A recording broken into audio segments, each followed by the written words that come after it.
When was it when Chris Adams came over to see Dad? Um, The one particular time that you're talking about, the, the infamous trip? no, what year was it, or about what time of year was it when he came over and got the ticket Oh made yeah, for that him? would have been probably that was that was late 84, early 85, Okay, because so he had just bought that because it was a Mazda that he had. I mean, this is a really souped up Mazda. It was so I can see it right now. It was was it gray? no, it was copper color. Copper But color. this was sweet for back then. This is like 84, 85, because he Was had just bought the car from the David McDavid dealership, which is right down the street. Or was was it Bill Mc? I think it was David McDavid. Yeah, I can't remember. Was Tony Tony come over with him? No. So, anyways, Chris Adams came over to visit Dad at the place where we lived, and No, it was like kind of a townhome type apartment. So there was like not a sidewalk, but like a carport with two cars could sit.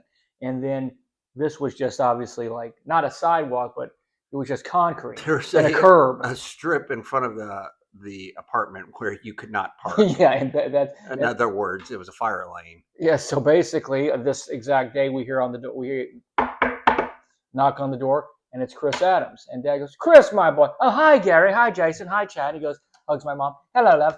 And so he's talking to Dad for about 20 minutes, and he's been trying, and he keeps talking for a while, and he gets up, he sits back down, he gets back up, he sits back down.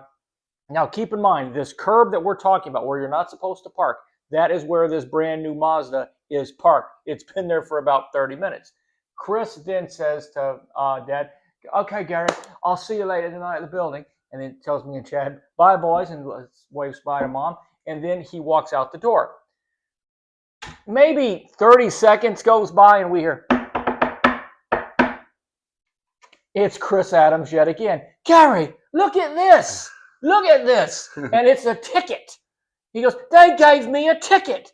He was that someone, that a police officer would have the unmitigated gall to come by and drive. I don't think he had that much heat that the cop knew that it was Chris Adams' car. Maybe the cop was a Von Erich fan, Yeah, and he wrote Chris a ticket, but he was illegally parked. And Chris could not believe this. And Dad is once again trying to tell Chris reasons he's not wrong. Dad goes, "Chris, it'll be okay. Just call David McDavid. Tell him that you're from Britain. You're not used to the parking procedures in this particular country, and maybe they'll get it dismissed." He was almost inside the house as long complaining about getting the ticket as he was in the house one time that he got the ticket. yeah, He just stood there. But yeah. Chris, like I've always said, what's the best way to describe him? But if you came from the 80s or from the 90s or knew people who lived on the edge, which most of them did, these were people that flew very, very close to the flames. So when they got burnt, no one was surprised except for them. But he was the kind of guy, and I've always described him like this. Late at night, when you look out the window, if you see a car taking up two spots or parked sideways, that was him. Yeah, No rules applied to me. yeah. I We wonder just didn't. why anyone didn't say to Dad, like, so they don't have parking spots in England. But they drive on the opposite side of the road. The car, Yeah. isn't it? The steering wheel's different. So maybe he was still confused. He'd only been here since 81. This was maybe 85, so Yeah. 4 years. So he just I don't even think he's got his green card yet. He doesn't see it on a tourist visa. he just did not care. No, I mean, it wasn't like he was intentionally out to hurt anybody unless you stepped to him, but he just was, that's just the way he was. Most Yeah. of those guys were like that. Yeah. So this would have been late 84, 85, early 85. It was right before the 49ers that were in the Super Bowl with the Dolphins, I want to believe. That's when this was. So Hulk Hogan was world champion. And we made that abundantly clear. Dusty Rhodes was the booker in the Carolinas. So it was really, yeah, they were really. And Kerry was trying to get a second run with it. Yeah. This would have been a little bit later because I remember we were not the airplane incident. We went on that flight. We were living in a different apartment. Mm-hmm. And oh yes. So anyways, Chris came over and Tony, I don't know if this is after the split though. Not him and Tony split, him and Dad split. Yeah. On TV. Yeah. So this would have been 85. 85. 85, I think is when he was. This was right after Gino died. I think they just went to England. Would have been 86 then. Yeah, that's right. It would have been. Yeah. I don't remember exactly what year, but it was sometime around there. And I just remember being in the living room. You know what story I'm going to tell? Yeah. Yeah. So just being in the living room with Chris Adams And I guess, I just wanted to, because he had unbelievable charisma. I mean, Yes, he did. He's like a Beatle. yeah, just not only in the ring, but just as a kid, like you knew he was. Yeah, I mean, he just. I guess I just wanted to like hang out with him while I was over at the house or talk to him.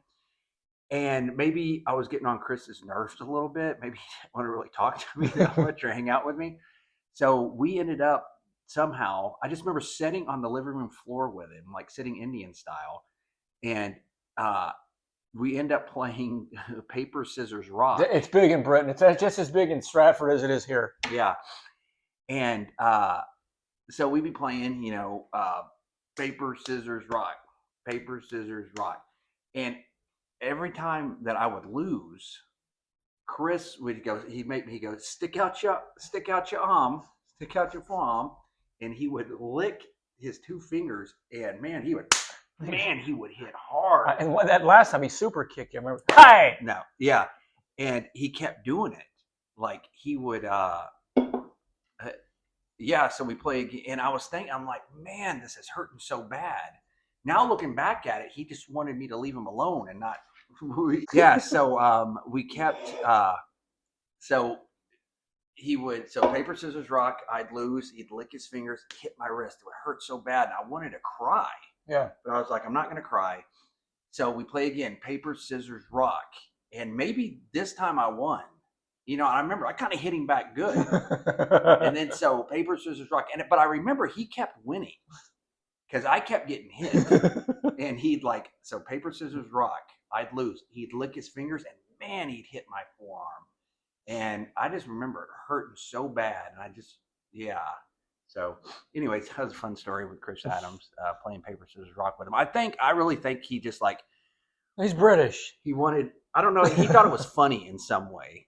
I don't know if he wanted me to leave him alone or if he was just testing to see if I'd cry, if I'd be a big sissy. No. It was somewhere in that. Because I used to hear him call people whiners all the time. Oh, he's a whiner.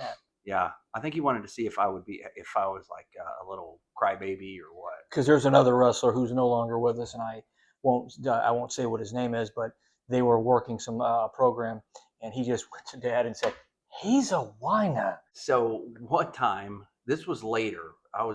We were teenagers. I guess I was probably like Chris were teenagers at the same time. Oh, we've traveled back through time. I've got knickers. I was like 16. I was probably I may have been 16, 17. Yeah.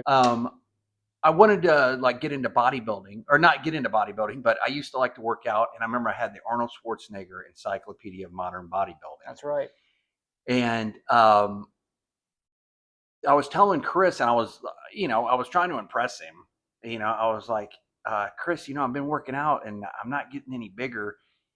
And he's like, well, what are you doing? And I was telling him, I was lying, basically. I was like, man, no, I'm going to the gym like every day, lifting 2 hours a day. And, I'm